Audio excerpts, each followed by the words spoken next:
Hello बच्चों, इस video से एक बहुत ही इंपॉर्टेंट वीडियो सीरीज शुरू करने जा रहा हूं। जिन भी बच्चों ने जनरल टेस्ट लिया हुआ है उनके लिए ये वीडियो सीरीज बहुत ही इंपॉर्टेंट होने वाली है, क्योंकि अपने जो मेरे पर्सनल एक्सपीरियंसेस हैं, जो मैंने एंट्रेंस एग्जाम्स दिए हैं, फिर चाहे वो एनटीए का जो नेट का एग्जाम होता है, नेशनल एलिजिबिलिटी टेस्ट, वो एग्जाम क्वालिफाई करना हो जिसको मैंने फर्स्ट अटेम्प्ट में क्वालिफाई किया था, या जो इसके लिए जो सी यू सी ई टी पहले होता था जिसको सुसाइड बोलते थे कुछ बच्चे, वो एग्जाम भी मैंने क्वालिफाई किया था। एनटीए का जो एग्जाम होता है, उसके अलावा भी और भी कई एग्जाम एनटीए के दिया हूं और फर्स्ट अटेम्प्ट में उनको क्वालिफाई किया है। अपने जो मेरे प्रीवियस एक्सपीरियंसेस रहे हैं, क्योंकि ऑलमोस्ट सभी में उस टाइम पर जीटी पूछा जाता था, जनरल टेस्ट आता था। आप लोगों के लिए ये टॉपिक नया है क्योंकि 12th तक आप लोगों ने जनरल टेस्ट नहीं पढ़ा है। आप लोग फर्स्ट टाइम इसको पढ़ने जा रहे हैं और टाइम ड्यूरेशन बहुत कम बचा हुआ है अब आपके पास। इसीलिए यहाँ पर मैंने लिखा हुआ है कि जो जनरल टेस्ट है वो आपका strategy for preparation in short duration. Short duration में वो क्या क्या स्ट्रेटजीज हों जिससे कि आपकी जो प्रिपरेशन है वो कम टाइम में जनरल टेस्ट के अच्छे से हो सके। जो बच्चे ड्रॉप आउट जिन्होंने किया हुआ है, जैसे उन्होंने क्लास 12th लास्ट ईयर में एग्जाम उन्होंने दिए थे और 1 ईयर का ब्रेक लिया हुआ है और वो प्रिपरेशन में लगे, उन्होंने तो जनरल टेस्ट बहुत अच्छे से प्रिपेयर कर लिया है। बट ऐसे बच्चे जो इस बार क्लास 12th के एग्जाम दे रहे हैं, उनके पास अभी तो बोर्ड एग्जाम्स चल रहे हैं और ऑलमोस्ट कंप्लीट होने वाले हैं। अब उनके पास अप्रॉक्स 2 मंथ्स भी पूरी तरह नहीं बचा हुआ है, क्योंकि 15 मई से अप्रॉक्स आपके एग्जाम्स स्टार्ट हो जाएंगे। शॉर्ट ड्यूरेशन में आपकी जो प्रिपरेशन है सीयूईटी जीटी के लिए, वो उसके लिए स्ट्रेटजीज क्या हो, वो इस वीडियो में मैं डिस्कस करूंगा आप लोगों से। जो मेरे पर्सनल एक्सपीरियंसेस हैं, किस तरह से मैंने एग्जाम्स को क्वालिफाई किया था फर्स्ट अटेम्प्ट में, आप लोग कैसे उसको क्वालिफाई कर सकते हैं। कम टाइम में जो सीयूटी का एग्जाम है उसकी प्रिपरेशन आप कैसे कर सकते हैं जनरल टेस्ट सब्जेक्ट की, तो ये सारी चीज़ें इसमें डिस्कस करेंगे। और सबसे पहले इसमें मैं आपसे थोड़ा सा डिस्कस करना चाहूँगा इसका सिलेबस क्या है, क्योंकि बहुत कन्फ्यूजन है बच्चों को एक्चुअली इसमें पढ़ना क्या क्या है। क्योंकि जो एनटीए की तरफ से जो सिलेबस प्रोवाइड करवाया गया है, यहाँ पर आप देखेंगे तो ये जो सीयूटी जीटी सिलेबस उसने सिर्फ इतना सिलेबस प्रोवाइड करवाया है। इसमें क्या क्या है, यहाँ पर सबसे पहले तो आप देख लीजिए कि एक्चुअली यहाँ पर इन्होंने जो नोट लिखा हुआ है कि there will be one question paper which will have 60 questions. Basically 60 questions आपको दिए जाएंगे सीयूईटी का जो जीटी का पेपर होगा उसमें, जिसमें से आपको 50 क्वेश्चंस करने होंगे। ओके, अब देखिए यहाँ पर इन्होंने जो सिलेबस दिया हुआ है, एक बार मैं यहाँ पर मार्क भी कर देता हूँ जिससे कि आपको थोड़ा सा समझने में आसानी रहे। और इसके बाद मैं आगे इसमें आपको जो है अच्छे से सारी चीज़ें डिस्कस कर दूंगा कि किसमें क्या चीज़ें इंपॉर्टेंट हैं और किस तरह से आप लोग डिफरेंट जो बेसिकली स्ट्रीम से हैं, कुछ कॉमर्स से हैं, कुछ साइंस से हैं, कुछ आर्ट्स से हैं, तो आप किस तरह से प्रिपरेशन करें, क्योंकि सभी के लिए ये जीटी नया है, फिर चाहे किसी भी स्ट्रीम से बच्चा हो वो। अब यहाँ पर जैसा कि आप देख रहे हैं, अब यहाँ पर देखिए इन्होंने लिखा हुआ है जनरल नॉलेज। ओके, इसमें एंड करंट अफेयर्स, ये तो जनरल नॉलेज और जीके एंड करंट अफेयर्स है। इसमें अब इन्होंने कुछ नहीं लिखा है कि ये बेसिकली इसमें कौन कौन से टॉपिक्स हो गए जहाँ से ये पूछ सकते हैं आपसे। लेकिन मैं अपने जो मेरा पर्सनल एक्सपीरियंस रहा है एनटीए के एग्जाम देने का, प्लस जो प्रीवियस ईयर में पेपर्स आए हुए हैं जीटी के, तो कौन कौन से एरियाज ऐसे हैं जहाँ से करंट अफेयर्स पूछता है, जो बेसिकली जनरल नॉलेज है। क्योंकि जनरल नॉलेज तो बहुत वास्ट है, उसमें बहुत सारी चीज़ें हैं, उसमें कितना आपको पढ़ना है क्योंकि टाइम बहुत कम बचा हुआ है। तो प्रीवियस ईयर के जो पेपर्स हैं उनके बिहाफ पे उनको एनालिसिस करके जो मैंने स्ट्रेटजी बनाई हुई है आप लोगों के लिए कि आप लोगों को कितना पढ़ना है और कितना छोड़ना है, और करंट अफेयर सारी चीज़ें आपसे डिस्कस करेंगे। यहाँ पर देखिए जनरल मेंटल एबिलिटी है, बेसिकली न्यूमेरिकल एबिलिटी, इसको जो है अगर कंबाइन बोलेंगे तो ये क्वांटिटी एप्टीट्यूड है बेसिकली आपका, जिसमें आप अभी आगे हम आपसे डिस्कस करेंगे कि इसमें आपको क्या क्या पढ़ना रहेगा। और यहाँ पे फिर रीजनिंग है, लॉजिकल एनालिटिकल रीजनिंग, ये सारी चीज़ें उसमें क्या क्या पढ़नी क्या क्या नहीं, इन्होंने थोड़ा शॉर्ट में सिलेबस दिया हुआ है। तो जैसा कि आप लोग यहाँ पर देख रहे हैं, जो सिलेबस है बेसिकली उसको मैंने यहाँ 3 जो इसकी कैटेगरी उसमें डिवाइड कर दिया है इसको। फर्स्ट जो बेसिकली जनरल अवेयरनेस, जिसमें आपकी general knowledge and current affairs दोनों आते हैं, तो ये हो गया आपका जनरल अवेयरनेस जो फर्स्ट सेक्शन है। सेकंड है जो बेसिकली क्वांटिटी एप्टीट्यूड इसमें रहने वाला है, और इधर लॉजिकल एंड एनालिटिकल रीजनिंग है। अब देखिए ये, क्योंकि ये सभी बच्चों के लिए एग्जाम होने वाला है, फिर चाहे वो कॉमर्स बैकग्राउंड से हो, आप साइंस बैकग्राउंड से हो, या आप आर्ट्स से हो। अब यहाँ पर देखिए जो जनरल अवेयरनेस है, इसमें जितने भी टॉपिक्स आते हैं, फिर चाहे वो मैं यहाँ पे अभी आगे आपको दिखा देता हूँ इसका भी कि क्या क्या टॉपिक्स बेसिकली इसमें आते हैं। चेंज कर देते हैं इसको। यहां पर देखिए, ये जो जनरल अवेयरनेस है, यहां पर देखिए Indian history, world and Indian geography, Indian polity and constitution, Indian economy, general science, computer science and technology, basically basics जो इसका होता है वहां से क्वेश्चंस आते हैं, और जनरल नॉलेज। ये अपने आप में जो ये टॉपिक्स लिखे हुए हैं, बहुत वास्ट सिलेबस है इन सभी टॉपिक्स का। आपको बहुत लिमिटेड पढ़ना है, कितना पढ़ना है वो मैं आगे जैसे जैसे अब हमारी वीडियो लेक्चर की सीरीज स्टार्ट होगी, ये जो बेसिकली जनरल टेस्ट के लिए है, उसमें आपको आइडिया लगता रहेगा सारा कुछ, क्योंकि मैं ऑलमोस्ट आपका सिलेबस कवर करवाने वाला हूँ जीटी का।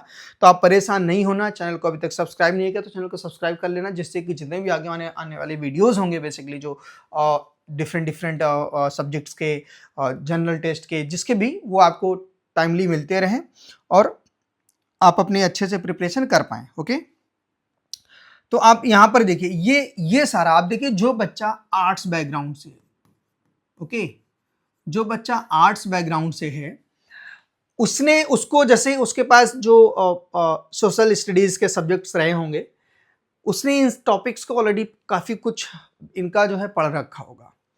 लेकिन जो साइंस बैकग्राउंड से है या कॉमर्स बैकग्राउंड से है, उनके लिए ना तो उन्होंने हिस्ट्री बहुत टाइम से पढ़ी है, क्योंकि 8th तक वो जनरली बच्चे जो है वो पढ़ते हैं एसएसटी, 8th के बाद छूट जाता है सारा।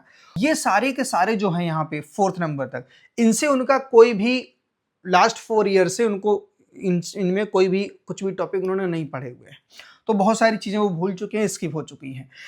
रही बात जनरल साइंस की, general science and computer science and technology, और इधर जनरल नॉलेज। तो देखिए जनरल नॉलेज भी उन्होंने नहीं पढ़ा है, सिर्फ साइंस वाले बच्चों ने जो जनरल साइंस है उसका थोड़ा सा उन्हें आइडिया होगा, और कंप्यूटर साइंस टेक्नोलॉजी इसका भी थोड़ा सा बेसिक आइडिया होगा उनको। अब देखिए एनटीए क्या करता है, बैलेंस करता है सभी बच्चों के लिए, एक कॉमन प्लेटफॉर्म, एक जो है ऐसा पेपर है जो सभी बच्चों के लिए जो स्कोर करना उसमें आसानी रहे। जैसे यहाँ पे क्या है, जो बच्चा आर्ट्स से है उसको यहाँ पे थोड़ा सा वेटेज है, बट जो कॉमर्स या साइंस से बैकग्राउंड से है उसके लिए जो क्वांटिटी एप्टीट्यूड है, मैं अभी आगे दिखा देता हूँ आपको, उसका भी सिलेबस जो बेसिकली है, फिर ये चीज़ें आगे डिस्कस कर लेंगे। ये जो क्वांटिटी एप्टीट्यूड है, तो जो बच्चा साइंस बैकग्राउंड जिसने मैथमेटिक्स पढ़ा हुआ है, तो उसके लिए देखिए यहाँ पे थोड़ा वेटेज रहेगा। यहाँ पे क्वांटिटी एप्टीट्यूड का क्या सिलेबस है, नंबर सिस्टम है, ऑपरेशंस है, अलजेब्रिक एक्सप्रेशंस है, मेंसुरेशन है, ज्योमेट्री है, और डेटा इंटरप्रिटेशन है। तो देखिए यहाँ पर जो कॉमर्स बैकग्राउंड से हैं या साइंस बैकग्राउंड से, उनके लिए यहाँ पे थोड़ा सा वेटेज है। यहाँ पर जो बच्चे आर्ट्स बैकग्राउंड के हैं उनके लिए थोड़ा सा यहाँ पे डिफिकल्टी आने वाली है, तो उनको कुछ न्यू टॉपिक्स यहाँ पर पढ़ने होंगे। अब जो कॉमर्स बैकग्राउंड से डेटा इंटरप्रिटेशन है उसके लिए बहुत उसने जो है यहाँ अच्छा कर सकता है डीआई में वो स्कोर। अब मैं नेक्स्ट चलता हूँ, इसका जो बेसिकली अलजेब्रिक एक्सप्रेशन है, इसमें क्या क्या टॉपिक्स आते हैं। तो ये average and problems on ages हो गया, जैसे average and problems on ages, percentage, profit loss and discount, ratio and proportion, alligation and partnership, simple interest and compound interest, time work and pipes and cisterns, speed time and distance. ये basically algebraic expression है जो आपका ये वाला topic, ये इसमें ही ये सारे चैप्टर्स हैं, इंक्लूडेड हैं इसमें। और बाकी जो इधर ये दिए हुए हैं नंबर सिस्टम, ऑपरेशंस, ये तो सारे बेसिक्स हैं, आपने क्लास 8 तक पढ़े ही होंगे, 7th 8th में ये सारे टॉपिक्स रहते ही हैं। तो ये हो गया। अब इसके बाद आ जाता है रीजनिंग में। तो रीजनिंग में देखिए, रीजनिंग ऑलमोस्ट सभी बच्चों के लिए नया है, फिर चाहे वो कॉमर्स से हो, आप साइंस से हो या आर्ट्स से हो।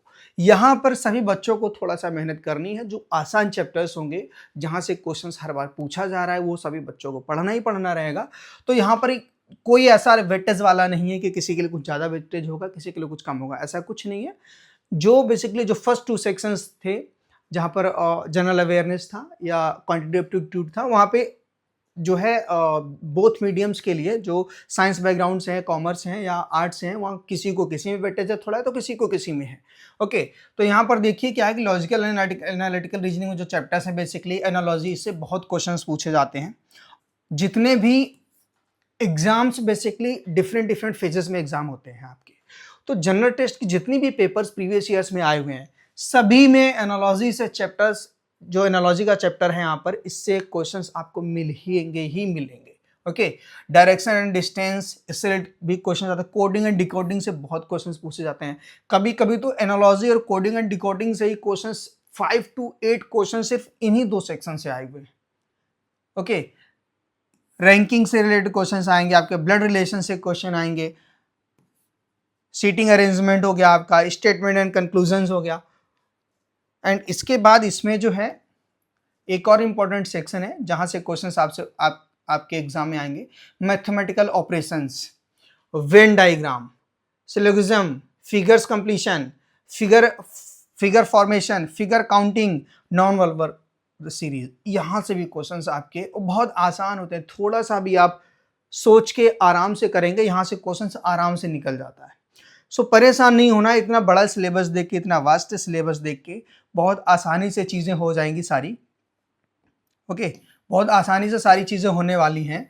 तो आ जाते हैं हम यहाँ पर, जो बेसिकली ये स्लाइड है यहाँ पर एक बार आपको मैं बता देता हूँ। देखिए यहाँ से जो क्वेश्चंस हैं आपके, जो जनरल अवेयरनेस है, यहाँ से जो प्रीवियस ईयर के एग्जाम्स हुए हैं, प्रीवियस ईयर के पेपर्स जो आए हुए हैं, फिर चाहे 2022 में जो पेपर आए हुए हैं जीटी के, या 2023 में आए हुए हैं, उनका जो एनालिसिस करके मैं जिस नतीजे पर पहुंचा हूं, वो क्या है कि जो जनरल अवेयरनेस है, इसमें जो क्वेश्चंस यहाँ से जो पूछे जाते हैं वो 15 to 28 क्वेश्चन तक यहाँ इससे पूछे गए हैं। किससे?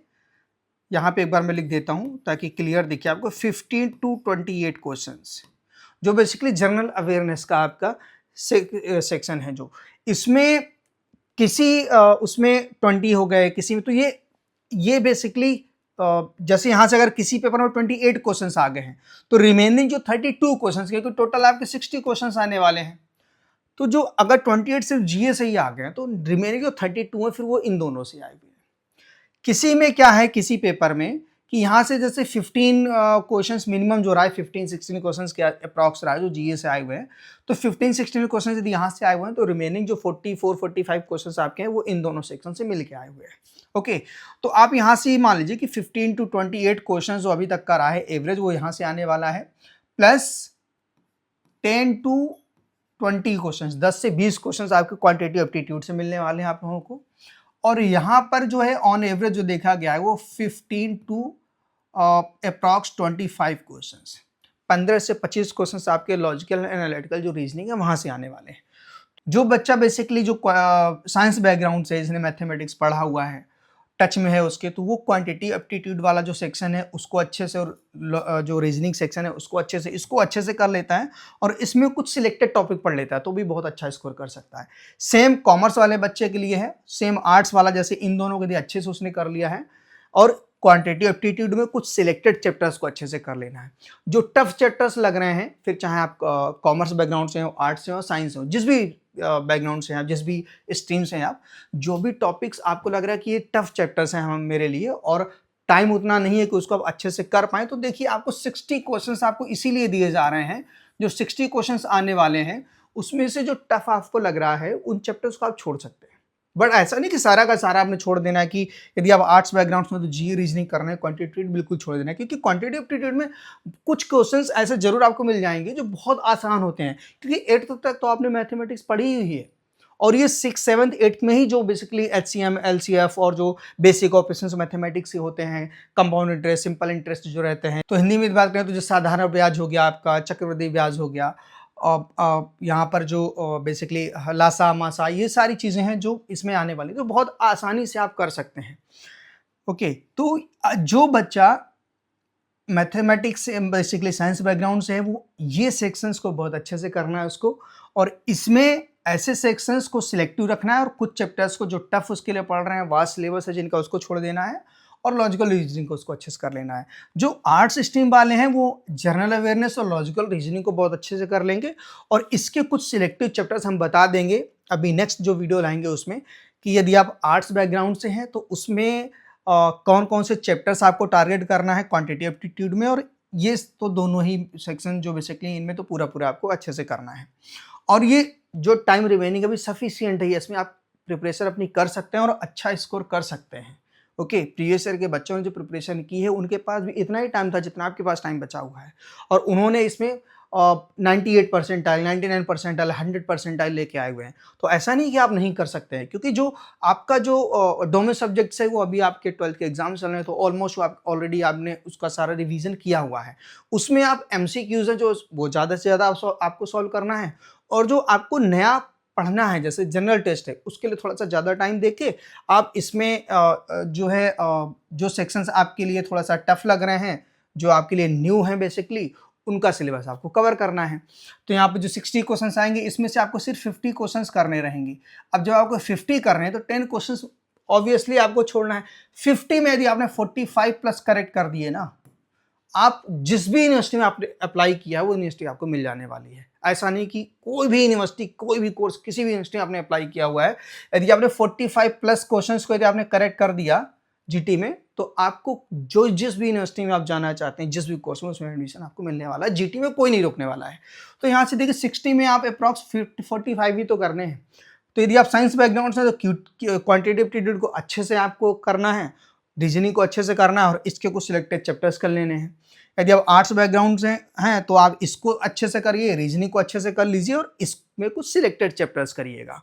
यही सिमिलर कॉमर्स वालों के लिए है। जो चैप्टर्स आपको टफ लग रहे हैं उनको थोड़ा सा छोड़ दीजिए। मैं बता दूंगा कि कौन से चैप्टर्स ऐसे हैं जो बेसिकली थोड़ा सा टफ हैं, जिनसे क्वेश्चन थोड़ा हार्ड बनते हैं, और ऐसे चैप्टर्स कौन से हैं जो हो सकता है सुनने में आपको थोड़ा टफ लगेंगे बट बहुत आसान क्वेश्चन वहाँ से आते हैं, बहुत आराम से, बहुत आसानी से वहाँ से क्वेश्चन हो जाते हैं। आगे मैं इसमें जब जैसे जैसे वीडियो लेक्चर्स इसमें डालना स्टार्ट करूंगा इस प्लेलिस्ट में, इस सीरीज में, वीडियो सीरीज में, तो आपको उसमें आगे आइडिया होता रहेगा। सारी चीज़ें मैं पढ़ाऊंगा यहाँ पर आप लोगों को, उसके लिए टेंशन मत लीजिए, एकदम टेंशन फ्री है। ओके, तो यदि आपने अभी तक चैनल सब्सक्राइब नहीं किया तो चैनल को सब्सक्राइब जरूर कर लीजिए, जिससे कि जितने भी जीटी से रिलेटेड हो या एनटीए का कोई अपडेट आता है, किसी फर्दर किसी अदर यूनिवर्सिटी का कोई अपडेट आता है, चाहे फिर डीयू हो, बीएचयू हो, जामिया हो, इलाहाबाद यूनिवर्सिटी हो या अदर कोई सेंट्रल यूनिवर्सिटी हो, किसी भी तरह का कोई अपडेट आता है उस यूनिवर्सिटी का, तो आपको उसका अपडेट हम यहाँ पर लाते रहते हैं, आपको टाइमली मिलता रहे। क्योंकि आप लोग वीडियो तो देख रहे हैं, पूरा पूरा वीडियो देखते हैं, जो प्रीवियस वीडियोज हमने डाल रखी है यूट्यूब चैनल पर अपने, बट चैनल को सब्सक्राइब नहीं करके जाते हैं। उससे क्या होता है कि फिर मिस्टेक आगे, जैसे फॉर्म में बच्चे कर रहे हैं जो मिस्टेक्स, उन्होंने वीडियो देखा, अभी जैसे हमारे जो हेल्पलाइन नंबर है उस पर जब कॉल आता है, मैसेज आता है, वो तो सर ने आपका वो वाला तो वीडियो देखा था, बट आपने जो सेकंड वीडियो डाला था वो मैंने उस टाइम पे नहीं देख पाया, इसलिए हमसे मिस्टेक हो गई। तो वो गलतियां होनी है, क्योंकि मैं जो भी वीडियो आपको प्रोवाइड करवा रहा हूँ, फिर चाहे वो आपके फॉर्म फिलिंग से रिलेटेड हो, करेक्शन से रिलेटेड हो, जिस भी टॉपिक से रिलेटेड हो, वो मेरा पर्सनल एक्सपीरियंस में बहुत ज़्यादा रहा है। हमारी टीम उसमें आज से नहीं, बहुत टाइम से काम कर रही है। तो हर चीज़ की, एनटीए की पूरी तरह से हम लोगों को नॉलेज है, कहाँ पे क्या चीज़ कैसे करना है आप लोगों को, जिससे किसी भी तरह की डिफिकल्टी का सामना ना करना पड़े। तो हमारे चैनल से यदि आप जुड़े रहेंगे तो आपको डेफिनेटली यहाँ से बहुत फ़ायदा होने वाला है। और जो बच्चे जुड़े हुए हैं हमारे चैनल से, जो लगातार वीडियोस देख रहे हैं, वो उन्हें समझ आ रहा होगा, पता होगा कि मैं कितनी वैल्यूएबल इन्फॉर्मेशन उनके लिए लाता रहता हूँ। और वो बच्चे जो वीडियो देखते हैं उनसे किसी भी तरह की कोई मिस्टेक फॉर्म में नहीं हुई, उन्हें करेक्शन की रिक्वायरमेंट भी नहीं पड़ रही है। करेक्शन की रिक्वायरमेंट उन्हीं बच्चों को है जिनको, क्योंकि 12th में इतना बहुत ज़्यादा आइडिया नहीं होता है बच्चों को, उन्होंने इससे पहले इतना लेंदी फॉर्म फिल नहीं किया था। जैसे एनटीए का, सीयूटी का फॉर्म बहुत लेंदी फॉर्म है, और अभी बोर्ड एग्जाम्स भी चल रहे हैं, तो उनके पास उतना टाइम भी नहीं है कि उससे रिलेटेड वो पूरा बुलेटिन जो उनका है, एनटीए का जो सारी इन्फॉर्मेशन है, सारा कुछ पढ़ें, रीड करें, डिफरेंट डिफरेंट यूनिवर्सिटीज़ के सारे एलिजिबिलिटी क्राइटेरिया चेक करें। उनका इतना समय नहीं है। वो क्या करते हैं, सीधा साइबर कैफे में जाते हैं, उसको पैसे देते हैं, वो फिल फॉर्म उनसे करवा लेते हैं। और वो क्या है, वो उतना सीरियस नहीं होते। उन्हें पैसे लिया, उन्होंने जो एक जनरल उन्होंने एक फॉर्मेट बना रखा है, क्या क्या यूनिवर्सिटी ऐड करनी है, क्या क्या कोर्स ऐड करने हैं, और सिंपली पेपर्स वो इवन बच्चों का, जो बच्चा कोई कॉमर्स बैकग्राउंड से है उसके साइंस वाले उसने डोमेन सब्जेक्ट्स में कुछ बच्चों के पेपर्स डाल दिए हैं। किसी किसी का क्या है, सिर्फ एक ही लैंग्वेज उसने इंग्लिश सिलेक्ट कर दिया, बस फी पे कर दी, हो गया, उसको कोई भी डोमेन सब्जेक्ट ही नहीं लिया। और जबकि डीयू के लिए, बीएचयू के लिए उसने अप्लाई किया। अब बताइए वो किस कोर्स के लिए एलिजिबल रहेगा बच्चा, किसी सभी से आउट हो गया वो एलिजिबिलिटी से। प्रिपरेशन करेगा, एक ही डोमेन सब्जेक्ट उसने कोई नहीं लिया, एक ही सिर्फ लैंग्वेज पेपर ली है। तो ऐसी बहुत सारी मिस्टेक्स की हैं बच्चों ने। मैं इतनी वैल्यूएबल इन्फॉर्मेशन आपके लिए लाता रहता हूँ और आगे भी लाता रहूँगा। सो इसलिए आपके जो भी फ्रेंड्स हैं उनसे भी वीडियो शेयर कर दिया करिए, जो भी आपके कॉलेज के, कोचिंग्स के जो व्हाट्सएप ग्रुप बने हुए हैं उनमें लिंक शेयर कर दिया करिए, जिससे कि जो आपके फ्रेंड सर्कल में बच्चे हैं, जो आपके दोस्त हैं, वो भी आराम से ईजिली अपना एग्जाम दे पाएँ, किसी भी तरह का उनको जो है डिफ़िकल्टीज़ का सामना ना करना पड़े, प्रॉब्लम्स ना हो। तो ये आपको सिलेबस मैंने आज आपसे डिस्कस कर दिया है यहाँ पर। इससे रिलेटेड, सिलेबस से रिलेटेड किसी भी तरह की आपको कोई भी क्वेरी है तो आप हमें कमेंट करके वीडियो में बताइए, कमेंट करके अपने क्वेश्चंस पूछ सकते हैं कमेंट सेक्शन में। जो ये बेसिकली सिलेबस है पूरा इन डिटेल, ये जो सिलेबस है सारा हम भी आ गया, जो भी जैसे जैसे वीडियो आगे इस सीरीज़ में आएंगे तो आप लोगों को उसमें सारे डिस्कस करते रहेंगे आप लोगों के साथ। और इससे रिलेटेड जो स्ट्रेटजी रहने वाली है, जो मैं डिस्कस करूँगा आपसे कि इसमें जो कॉमर्स बैकग्राउंड का बच्चा है उसको कौन से चैप्टर्स करने हैं, कौन से चैप्टर्स छोड़ देना है, जो साइंस बैकग्राउंड का बच्चा है उसको कौन कौन से क्वेश्चंस, कौन कौन से चैप्टर्स बेसिकली कवर ही करने, उनको छोड़ना नहीं, क्योंकि वहाँ से आसान क्वेश्चन आते हैं। और जो आर्ट्स स्ट्रीम से बच्चा है उसके लिए कौन कौन से चैप्टर्स इंपॉर्टेंट रहने वाले हैं, उनको उसको नहीं छोड़ना है। क्वांटिटी एप्टीट्यूड हो, फिर चाहे जनरल अवेयरनेस हो या रीजनिंग हो, मैं सभी के लिए आगे स्टडी से रिलेटेड वीडियो बना दूंगा। और इन शॉर्ट जो यहाँ पर आप जैसा कि देख रहे हैं, यहाँ पर जो लिखा हुआ है कि जो जनरल टेस्ट का आप जो शॉर्ट ड्यूरेशन में प्रिपरेशन करने के लिए, जैसे अप्रॉक्स आपके पास अभी 50 डेज के अप्रॉक्स बचे हुए हैं, यदि आप अच्छे से प्रिपरेशन कर लेंगे ना तो ये बहुत सफिशियंट 50 डेज है। आप इवन 30 टू 35 डेज में इतनी प्रिपरेशन कर सकते हैं। यदि आप 3 to 4 आवर्स डेली दे रहे हैं जीटी में, ईमानदारी से 3 से 4 घंटे यदि आप देंगे तो 30 to 35 डेज इनफ है आपके लिए जीटी की प्रिपरेशन के लिए। बहुत आराम से 30 से 35 दिनों प्लस पूरा सिलेबस कवर हो जाएगा यदि आप 3 से 4 घंटे दे रहे हैं। और रिमेनिंग जो आपके आवर्स हैं उसमें आप जो आपके डोमेन सब्जेक्ट्स हैं या कोई लैंग्वेज पेपर है उससे रिलेटेड एमसीक्यूज एंड उसका जो रिवीजन करना है वो सारी चीज़ें आप कर सकते हैं। तो ये आप ध्यान रखिए कि 50 डेज सफिशिएंट है, कम टाइम नहीं है आपके लिए। हाँ, बट जो पैनिक कर रहा है, थोड़ा स्ट्रेटजी ठीक से नहीं बना रहा है, 3 से 4 घंटे यदि जीटी को नहीं दे रहा है डेली, तो उसके लिए डिफ़िकल्टीज पक्का आने वाली हैं। फर्दर किसी भी तरह की क्वेरी है, कोई डाउट है, हमें कमेंट सेक्शन में आप लिखिए, हमारी टीम आपको रिप्लाई करेगी। यदि आपने चैनल को सब्सक्राइब नहीं किया है, चैनल को सब्सक्राइब कर लीजिए। गॉड ब्लेस यू, अच्छे से प्रिपरेशन करिए।